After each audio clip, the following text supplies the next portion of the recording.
dafa am problème xoolal suñu diggante ak Mali ak lu ñu bokk. doo comprendre c'est-à-dire il faut froidement que nos autorités puissent sans état d'âme réfléchir et xam ne un pays doit s'ouvrir au monde extérieur parce que tey dañu nekk dans un village planétaire les ressources vous prenez le cas aujourd'hui des pays du Golfe mais ñoo xam ne il se crée même des endettements ndax mais sur liquidité bi ñu am mais est-ce que dégg nga tey en dehors de président Diomaye ba fa demoon dégg nga tey ñu am fa tey une diplomatie active dem seeti leen parce que c'est important ñu seeti ñooñu pour avoir des ressources stables yu ñu mën a jox mais mënuloo tout le temps di def nawle ñoo xam ne au-delà de toute considération du ñu nawle on les respecte mais du ñu leen nawle quand je le dis c'est par rapport aujourd'hui au régime putschiste qu'ils ont démocratie du ñu gëm ñoom démocratie leen fi teg kon lu ñuy liggéeyu ku ñu àndal ci biir démocratie la mais nag pour prendre le cas aujourd'hui de l'économie foofu lay wax ne on ne doit pas avoir d'état d'âme mais lañ doon xaar tey ci suñuy autorité mais au premier chef le directeur aujourd'hui du port autonome de Dakar mooy mu dem seeti ñooñu pour faciliter leen ñuy ñëw fii ci suñu port bi ñooñu mooy le Mali Bertoumali yaa ngi fàttaliku ko avant que tey mu am problème mu Mali Côte d'Ivoire bi les Maliens étaient plus portés vers le port d'Abidjan que Sénégal kon ñooñu dañu teg bët davantage seen ancien premier ministre boobu jusqu'à récemment yëpp dégg nañ ko yu muy wax nee na que les relations du Mali et du Maroc kenn mënu ko nattali amul benn pays bu nem ci niveau boobu mais sectaire bête et méchant tax mu wax loolu parce que xam nañ nos relations séculaires avec le Maroc mais ñu mel noonu da nga leen di laal avec des pincettes par rapport à des intérêts mais un sentimentalisme béat su yàqu du defal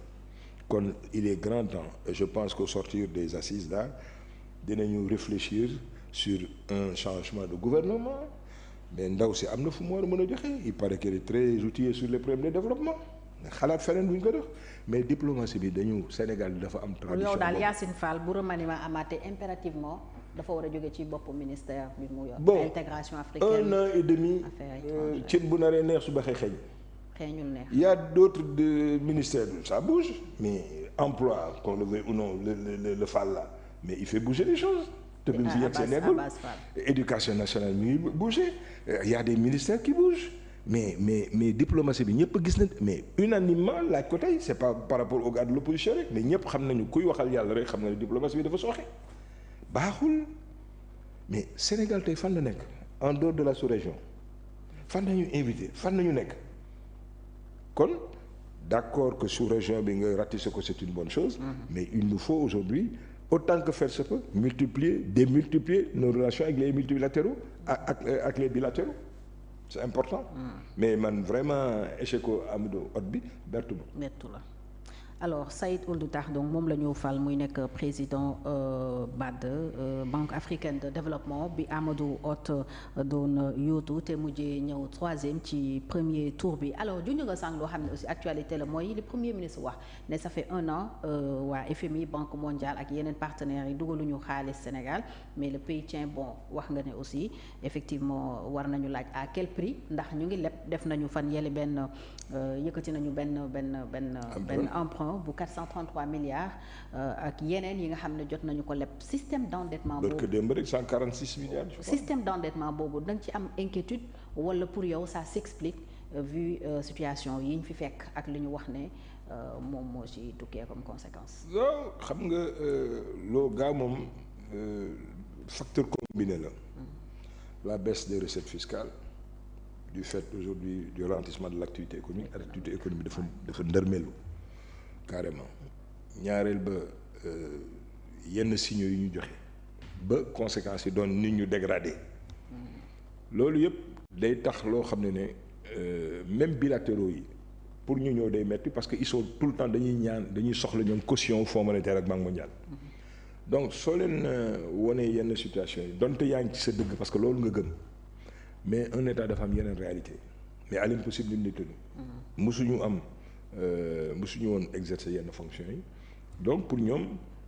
le courage était quelque chose d'extraordinaire on peut être courageux mais la témérité quelque part les gens disent que c'est de la folie parce que tu vis dans un village planétaire boo xam ne dafa am ay impact ay pays yu la ëpp doole dañ koy gis. xoolal Donald Trump récemment bi mu foogee ne moo la c'est le maître du monde lu ko neex mu def yokk taux yi et cetera mais sa bourse a dégringolé dafa tiit revenir sur la totalité su dee kooku moo mën a tiit tey en économie ma sama vraiment ay épiphénomènes yi ñu doon ñun en matière d'activité économique. Donc je demande et je m'inscris dans cette dynamique pour demander au gouvernement de Sonko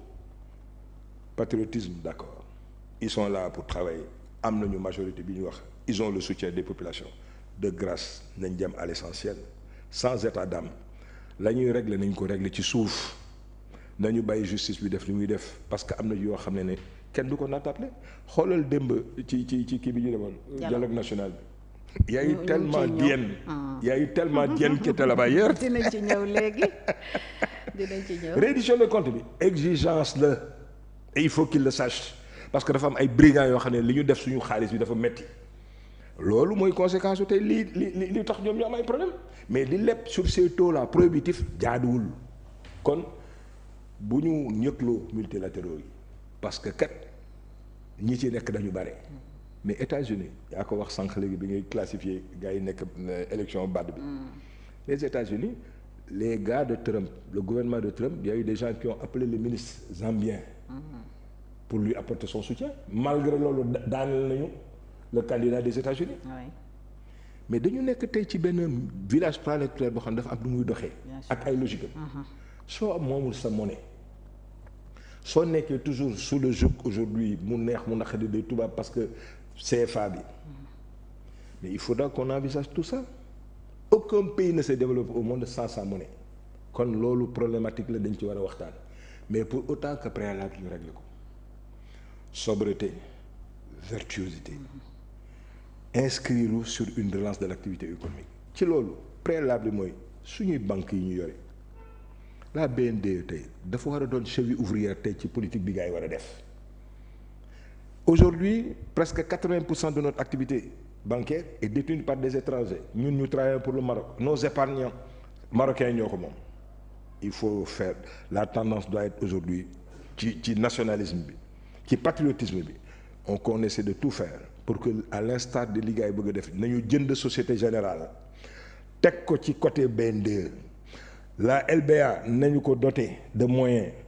ay ressources yu taxaw pour que campagne agricole bi mu bañ ci dugg ci ay taux à 2 chiffres su yàqul du defar mais soo régler problème yooyu am une bonne monnaie am un système bancaire que tu maîtrises mën a wax léegi en attendant les banques étrangères yu fi nekk ne leen par force dafa am quota léegi ci seen xaalis PME bi dañ leen di jàppale par force vous avez obligation tous les ans de financer 40% de vos ressources il faut ngeen jox ko la PME suñ ko joxul ñu nationaliser leen yooyu nañuy xaar ci ñoom dynamique yooyu nañuy xaar ci ñoom pour développer ce pays. alors homme d'affaires bi nga doon naka la dundee situation économique actuelle bi wax nga ko ralentissement de l'activité économique.